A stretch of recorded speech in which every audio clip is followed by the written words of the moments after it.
Hello dear students, मैं अमित सिंह आप लोग का चेतना सृजन परिवार में स्वागत करता हूं। आज हम पॉलिटी में पार्ट्स ऑफ द कॉन्स्टिट्यूशन करेंगे, तो चलिए स्टार्ट करते हैं।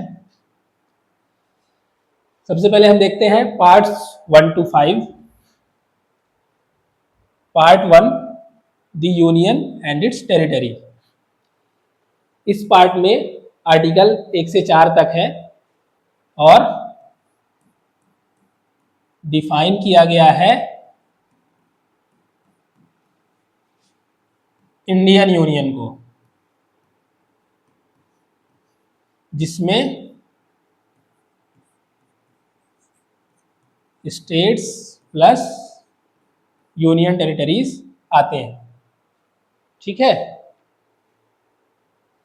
क्योंकि किसी भी कंट्री में टेरिटरी मोस्ट इंपॉर्टेंट पार्ट होती है, टेरिटरी डिफाइन करना मोस्ट इंपॉर्टेंट पार्ट होता है, इसलिए सबसे पहले हमारे कॉन्स्टिट्यूशन में टेरिटरी डिफाइन करी गई है कि इंडिया की टेरिटरी क्या है। उसके बाद पार्ट 2 में सिटीजनशिप, इसके आर्टिकल्स 5 से 11 तक है।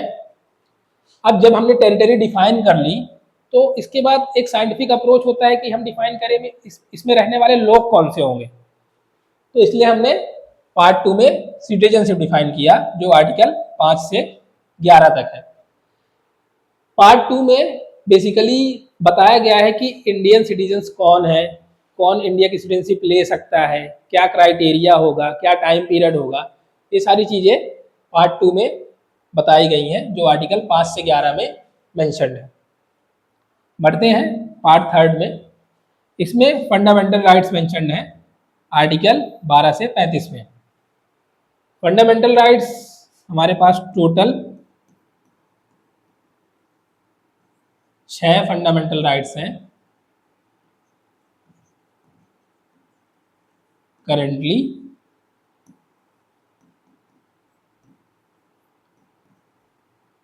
और ये पार्ट 3 में मेंशन है। फंडामेंटल राइट ऐसे राइट है जो एसेंशियल है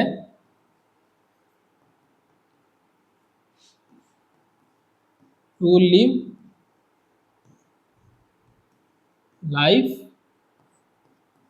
टू फुलेस्ट पोटेंशियल। मतलब ये ऐसे राइट हैं जो इंडिविजुअल, ग्रुप और सोसाइटी को उसके फुल पोटेंशियल को अचीव करने में हेल्प करते हैं। ठीक है, फंडामेंटल राइट पार्ट 3 में आर्टिकल 12 से 35 में मेंशन है।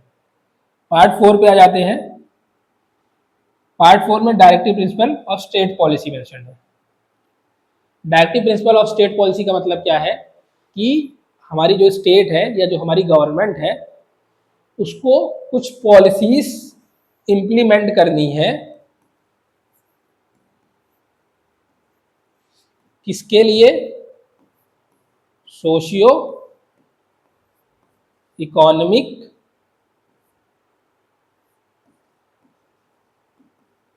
वेलफेयर के लिए। किन सेक्शन के लिए? अंडर प्रिविलेज सेक्शन के लिए।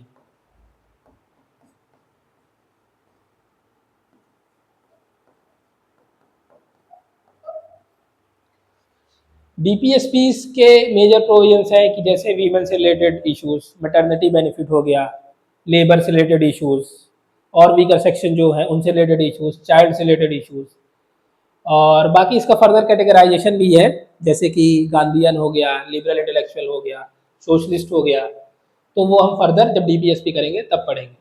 ठीक है, पार्ट 4A में आ जाते हैं। इसको फर्दर कॉन्स्टिट्यूशनल अमेंडमेंट एक्ट से ऐड किया गया था, जो हम जब अमेंडमेंट देखेंगे तो पढ़ेंगे, लेकिन आपको याद रखना है कि पार्ट 4A में फंडामेंटल ड्यूटीज मेंशन है। तो फंडामेंटल ड्यूटीज क्या होती है? जैसे फंडामेंटल राइट्स हैं, ये ऐसे राइट्स हैं जो लाइफ को फुलेस्ट पोटेंशियल में लिव करने के लिए ज़रूरी है। तो ऐसे ही कुछ ड्यूटीज़ होती हैं जो हमारी इंडियंस की कुछ ड्यूटीज़ हैं हमारे समाज के प्रति या हमारे लोगों के प्रति, वो ड्यूटीज़ मेंशन्ड है पार्ट 4A में, जिसे हम फंडामेंटल ड्यूटीज़ बोलते हैं। ठीक है, अब आगे बढ़ते हैं। पार्ट 5, इसमें यूनियन गवर्नमेंट मेंशन्ड है और इसके आर्टिकल्स हैं 52 टू 151, आर्टिकल 52 से 151 तक। तो यूनियन गवर्नमेंट में कौन कौन आता है? यूनियन गवर्नमेंट में आते हैं प्रेसिडेंट से रिलेटेड प्रोविजंस सारे मेंशन्ड है पार्ट 5 में। वाइस प्रेसिडेंट से रिलेटेड प्रोविजन मेंशन्ड है पार्ट 5 में। प्राइम मिनिस्टर से रिलेटेड प्रोविजन मेंशन्ड है पार्ट 5 में। जुडिशियरी से रिलेटेड प्रोविजन मेंशन्ड है और बॉडीज जिसमें CAG comptroller and auditor general, ये भी पार्ट 5 के अंदर ही आता है। ठीक है, पार्ट 6 में आ जाते हैं स्टेट गवर्नमेंट्स। तो पार्ट 6 में स्टेट गवर्नमेंट से रिलेटेड फीचर है जिसमें गवर्नर, चीफ मिनिस्टर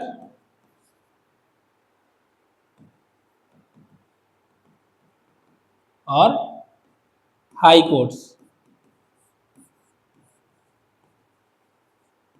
इससे रिलेटेड फीचर किसमें मेंशन्ड है? पार्ट 6 में, जिसका आर्टिकल है 152 से 237। ठीक है, पार्ट 7 में आ जाते हैं states in B part of the first schedule. ये रिपील कर लिया गया है। इनिशियली क्या हुआ था, जब हमें आज़ादी मिली तो हमारे स्टेट्स जो थे उन्हें कैटेगराइज किया गया था, part A state, part B state, part C state और पार्ट डी स्टेट। तो इसमें पार्ट 7 में जो स्टेट पार्ट बी में लिखे हुए थे फर्स्ट शेड्यूल में, उन्हें रिपील कर दिया गया। तो ये रिपील प्रोविजन है, ये हमें याद नहीं करना है। ठीक है, अब पार्ट 8 में आ जाते हैं। पार्ट 8 में यूनियन टेरिटरीज और उससे रिलेटेड फीचर मेंशन्ड है, जिनके आर्टिकल्स हैं आर्टिकल 239 से 242, 239 से 242। इसमें यूटीज जैसे कि दिल्ली है, पुडुचेरी है, ये दोनों स्पेशल केस हैं और बाकी जो भी यूटीज हैं उनके गवर्नेंस और पॉलिटी से रिलेटेड फीचर्स इसमें पार्ट 8 में मेंशन्ड है। ठीक है, पार्ट 9 में आ जाते हैं पंचायत। इसके आर्टिकल 243 से 243 ओ तक है।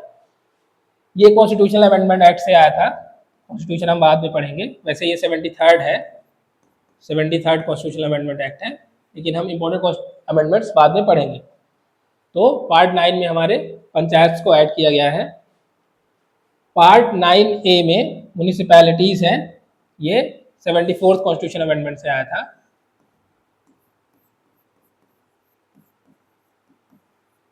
और ये अर्बन एरियाज में, अर्बन एरियाज में जो लोकल गवर्नमेंट होती है, लोकल लेवल का गवर्नेंस जो अर्बन एरियाज में हम कैरी आउट करते हैं, उसके लिए म्यूनिसिपैलिटीज है। और पंचायत रूरल एरियाज के लिए है। आप लोग अगर ग्रामीण परिवेश से होंगे, गांव से जुड़े होंगे, तो आप लोग को पता होगा पंचायत कैसे फंक्शनिंग करती है। हर गांव में पंचायत होती है। ठीक है, पार्ट 9 भी देखते हैं, कोऑपरेटिव सोसाइटी। ये भी अमेंडमेंट एक्ट से आया था। इसका एक्ट था 97th कॉन्स्टिट्यूशन अमेंडमेंट एक्ट। इसमें कोऑपरेटिव सोसाइटी को बनाने के लिए और उनकी फंक्शनिंग के लिए बेसिक फीचर्स मेंशन्ड है। और इस पार्ट के ऐड होने के बाद जो फॉर्मेशन ऑफ कोऑपरेटिव सोसाइटी है,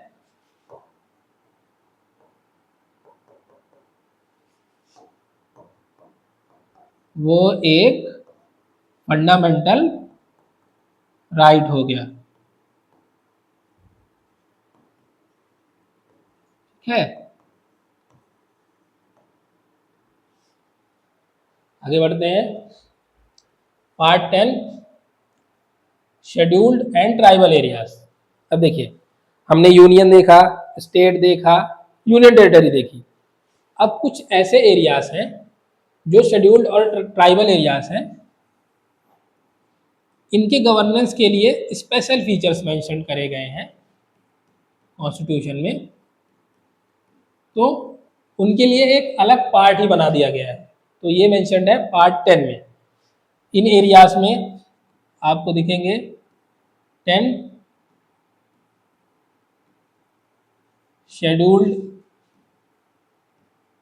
एरियाज, मतलब ये 10 स्टेट्स में है, और ट्राइबल एरियाज कहाँ कहाँ है? आसाम, मेघालय, त्रिपुरा और मिजोरम में। इनके गवर्नेंस के लिए स्पेशल फीचर्स हैं जो शेड्यूल्ड एंड ट्राइबल एरियाज वाले पार्ट में, पार्ट 10 में आर्टिकल 244 से 244A में मेंशन है। ठीक है, पार्ट 11 में आ जाते हैं। अब हमने देख लिया कि टेरिटरी, सिटीजनशिप, उसके बाद यूनियन गवर्नमेंट, और इधर हम पहुंचे शेड्यूल्ड एंड ट्राइबल एरियाज में। तो हमने एरियाज सारे देख लिए कि अलग अलग एरियाज है, उनका गवर्नेंस कैसे होगा, वो पार्ट्स के हिसाब से है। अब रिलेशंस कैसे डिसाइड होंगे यूनियन और स्टेट के बीच में? अलग अलग रिलेशंस हैं, पॉलिटिकल होगा, इकोनॉमिक होगा, वो कैसे डिसाइड होंगे वो भी हमारे पार्ट्स में मेंशन्ड है। तो जैसे पार्ट 11 में है relation between union and state, ये आर्टिकल मेंशन्ड है 345 से 363 के बीच में। तो इसमें पॉलिटिकल रिलेशन होगा, फाइनेंशियल होगा, एडमिनिस्ट्रेटिव होगा, ये सारी चीज़ें इसमें मेंशन होगी। ठीक है, उसके बाद पार्ट 12 में क्या है? Finance, property, contracts and suits. मतलब कोई भी चीज़ जो फाइनेंस या मनी से रिलेटेड है या बिजनेस से रिलेटेड है कंट्री में, जिसमें फाइनेंस का इन्वॉल्वमेंट है या प्रॉपर्टी का इन्वॉल्वमेंट है या कॉन्ट्रैक्ट, क्योंकि कोई भी बिजनेस अगर आपको कैरी आउट करना है तो उसमें कॉन्ट्रैक्ट होगा, उसमें कुछ न कुछ पैसे का इन्वॉल्वमेंट होगा, कुछ न कुछ प्रॉपर्टी का इन्वॉल्वमेंट होगा। और सूट्स, सूट मतलब केसेस वगैरह, उससे रिलेटेड जो है फाइनेंस, प्रॉपर्टी, बिजनेस या उससे रिलेटेड जो केसेस हैं वो डील किए जाएंगे पार्ट 12 में। तो इससे रिलेटेड जो डिटेल्ड प्रोविजंस हैं वो पार्ट 12 में मेंशन्ड है आर्टिकल 264 से 300A के बीच में। ठीक है, अब आ जाते हैं हम पार्ट 13। इसमें मेंशन्ड है trade, commerce and intercourse with in territory. तो कोई भी इंडिविजुअल अगर ट्रेड, कॉमर्स या इंटरकोर्स मतलब कोई भी बिजनेस करना चाहता है इंडिया में, तो उससे रिलेटेड प्रोविजंस जो है वो पार्ट 13 में मेंशन्ड है। जैसे हमें फ्रीडम है कोई भी ऑक्यूपेशन परस्यू करने की, कोई भी प्रोफेशन परस्यू करने की, वो सारी चीज़ें हमें यहाँ देखने को मिलेगी पार्ट 13 में। पार्ट 14 में क्या है? Services under union and states. इसमें जैसे आप लोग ने देखा होगा यूपीएससी, एसएससी, ये सारी चीज़ें किसमें मेंशन्ड है? सर्विसेज में, पार्ट 14 में, services under union and state. State का भी कमीशन, स्टेट पीसीएस या स्टेट एसएससी, ये सारी चीज़ें मेंशन्ड है पार्ट 14 में। और इससे रिलेटेड फीचर्स या लॉस जो इन्हें गवर्न करेंगे वो सारे मेंशन्ड है हमारे पार्ट 14 में, आर्टिकल 208 से 308 से 323, 308 से 323। ठीक है, पार्ट 14 ये कॉन्स्टिट्यूशनल अमेंडमेंट एक्ट से ऐड किया गया था। मैं इसमें एक बेसिक चीज़ बता देता हूँ। अगर किसी पार्ट के साथ कोई अल्फ़ाबेट जुड़ा हो तो वो आप देख सकते हैं कि कॉन्स्टिट्यूशनल अमेंडमेंट एक्ट से आया होगा। फॉर एग्जांपल पीछे वाले स्लाइड में अगर हम देखें तो पार्ट 9A, पार्ट 9B ये एडेड है, तो ये कॉन्स्टिट्यूशनल अमेंडमेंट एक्ट से आए हैं। फर्दर पार्ट 14A ये कॉन्स्टिट्यूशनल अमेंडमेंट एक्ट से आया है। फंडामेंटल ड्यूटीज भी कॉन्स्टिट्यूशनल अमेंडमेंट एक्ट से आया है, इसलिए उसमें उसको पार्ट 4A में इंक्लूड किया गया था। ठीक है, तो अगर आपको कहीं ऐसा दिखे ABC कुछ अगर जुड़ा हुआ है पार्ट के साथ, तो वो कॉन्स्टिट्यूशनल अमेंडमेंट एक्ट से आया होगा।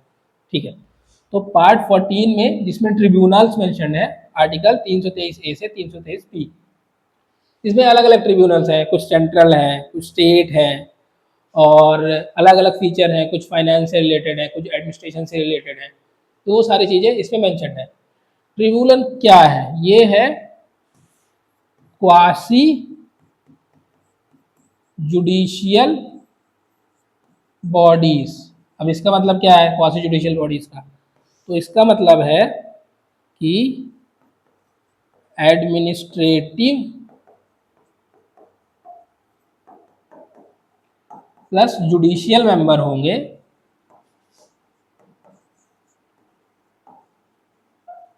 जो काम करेंगे क्विक जस्टिस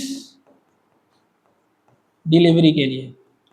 मतलब बेसिकली इनको लाया गया था जो हमारे नॉर्मल कोर्ट्स हैं, जुडिशरी है, उसका बर्डन कम करने के लिए, हमारे हाई कोर्ट्स और सुप्रीम कोर्ट का बर्डन कम करने के लिए हम ट्रिब्यूनल्स लेके आए थे।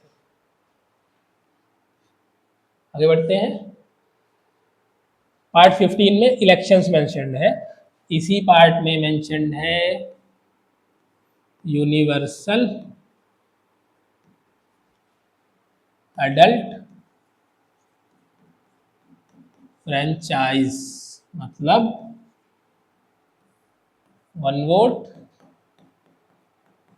वन वैल्यू और all 18+ citizens eligible to vote. इसमें मेंशन्ड है इलेक्शन कमीशन और इलेक्शन से रिलेटेड प्रोसीजर कि पॉलिटिकल पार्टी को रजिस्टर कैसे करना है, पॉलिटिकल पार्टीज कौन कौन सी हो सकती हैं, प्रोसीजर क्या है, इलेक्शन कमीशन का रोल क्या है, इलेक्शन कमिश्नर कैसे अपॉइंट होंगे, इलेक्शन कमिश्नर कितने होंगे, ये सारी चीज़ें मेंशन्ड है पार्ट 15 इलेक्शंस में, जो कि आर्टिकल्स 324 से 329A के बीच में है। ठीक है, आगे part 16 special provision relating to certain classes. जैसे कोई पर्टिकुलर क्लास हुई, माइनॉरिटीज, SCs, STs, जैसे कि मैं एक एग्जांपल दूं, पार्ट जो 16 है उसमें एक वेल डिफाइंड प्रोसीजर मेंशन है कि कैसे किसी भी ग्रुप को ST ग्रुप में ऐड किया जाएगा। ये पार्ट 16 में ऐसे प्रोविजन मेंशन है। तो special provision relating to certain classes, जो हमारे कुछ सोशियो इकोनॉमिक बैकवर्ड कम्युनिटीज है, स्पेशली SCs और STs, तो इनसे रिलेटेड प्रोविजन पार्ट 16 में मेंशन है कि उनको कैसे ऐड किया जाएगा लिस्ट में। ठीक है, पार्ट 17 ऑफिशियल लैंग्वेज। इसमें मेंशन्ड है कि इसमें हिंदी भी मेंशन्ड है कि हिंदी एक ऑफिशियल लैंग्वेज है। हिंदी को मेंटेनेंस के लिए, हिंदी के प्रमोशंस के लिए प्रोविजन मेंशन्ड है। अलग अलग ऑफिशियल लैंग्वेजेस स्टेट की क्या हो सकती हैं, उनके क्राइटेरिया क्या है, ये भी मेंशन्ड है इसमें। तो जो पार्ट 17 है वो है ऑफिशियल लैंग्वेज से रिलेटेड। इसके आर्टिकल है 343 से 351। ठीक है, पार्ट 18 देख लेते हैं। ये पार्ट 17 था, पार्ट 18 देख लेते हैं। इमरजेंसी प्रोविजंस आर्टिकल 352 से 360 तक। तो पार्ट 18 में जो इमरजेंसी प्रोविजंस है, इसमें 3 इमरजेंसी है। एक तो है नेशनल इमरजेंसी,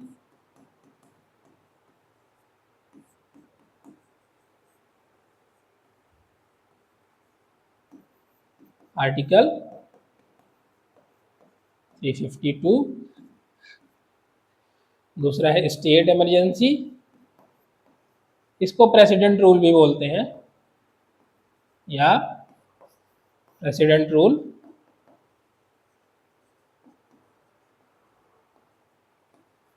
आर्टिकल 356। तीसरी इमरजेंसी कौन सी है? Financial emergency. ये इमरजेंसीज हम डिटेल में पढ़ेंगे, मैं भी आपको बस बता देता हूँ बेसिक्स, बाकी हम डिटेल में पढ़ेंगे इन्हें। इसका है आर्टिकल 360। तो जो हमारे इमरजेंसी की प्रोविजंस है वो किस में मेंशन्ड है? पार्ट 18 में। पार्ट 17 में ऑफिशियल लैंग्वेजेस, पार्ट 18 में इमरजेंसी प्रोविजंस, ठीक है। पार्ट 19 में आ जाते हैं। इसमें मिसलेनियस मेंशन्ड है, मतलब कुछ चीज़ें, मिसलेनियस उनको बोलते हैं, कुछ चीज़ें जो पार्ट्स में मेंशन करने से रह गई थी या छूट गई थी, तो उन्हें हमने मेंशन कर दिया मिसलेनियस में। ये बहुत इंपॉर्टेंट नहीं है, इसे ऐसा बहुत इंपॉर्टेंट नहीं है, ये जनरली नहीं पूछा जाता एग्जाम में, बट बाकी पार्ट्स इंपॉर्टेंट है। जैसे 20th जो है अमेंडमेंट, ये बहुत इंपॉर्टेंट है, पूछ लिया जाता है कि अमेंडमेंट टू द कॉन्स्टिट्यूशन क्यों मेंशन्ड है। इन्हीं अमेंडमेंट ने हमारे कॉन्स्टिट्यूशन को लिविंग डॉक्यूमेंट बनाया है, जो हमने पहले लेक्चर में भी बात करी थी। तो ये बहुत इंपॉर्टेंट है कि पार्ट 20 में या 20th पार्ट में कौन सा फीचर मेंशन्ड है। तो अमेंडमेंट ऑफ द कॉन्स्टिट्यूशन, इसका आर्टिकल है 368, आर्टिकल 368, अनुच्छेद 368। ठीक है। पार्ट 21 देख लेते हैं। पार्ट 21 में क्या है? Temporary, transitional and special provision, जो आर्टिकल 369 से 392 में मेंशन है। अब इसका मतलब क्या है? Temporary, transitional and special provision. जब हमारा कॉन्स्टिट्यूशन बन रहा था तो कुछ ऐसे फीचर डाले गए थे जो टेम्परेरी और ट्रांजिशनल थे। इसका एग्जांपल है प्रिवी पर्स। अब प्रिवी पर्स क्या है? तो जब हमारा कॉन्स्टिट्यूशन बन रहा था तो एक फीचर ऐड किया गया था कि जो हमारे प्रिंसली स्टेट है उनको कुछ पैसा दिया जाएगा कि वो इंडियन जो यूनियन है उसमें ऐड हो सके और उन्हें कुछ नुकसान ना हो। उसका नाम दिया गया था प्रिवी पर्स। प्रिंसली स्टेट को जो हम पैसा दे रहे थे, जो इंडियन गवर्नमेंट पैसा दे रही थी, उसका नाम था प्रिवी पर्स। और इसको बाद में अबॉलिश कर दिया गया, इसलिए इसको ऐड किया गया था temporary, transitional and special provisions में। ठीक है। तो ऐसे बहुत सारे प्रोविजन थे, ये तो मैंने एक एग्जांपल दिया आपको। और लास्ट में क्या है? पार्ट 22 में short title, commencement, authoritative text in Hindi, जो आर्टिकल 393 से 395 में मेंशन है। बहुत सारे कॉन्स्टिट्यूशन फीचर के शॉर्ट टाइटल रखे गए थे, शॉर्ट फॉर्म उनको दिए गए थे। और कमेंसमेंट कब होगा कॉन्स्टिट्यूशन का, ये सारी चीज़ें जो मेंशन थी। जैसे हमारा कॉन्स्टिट्यूशन कब कमेंस हुआ, एडॉप्ट हुआ कब? 26 नवंबर 1949। और फोर्स में कब आया या कमेंस कब हुआ?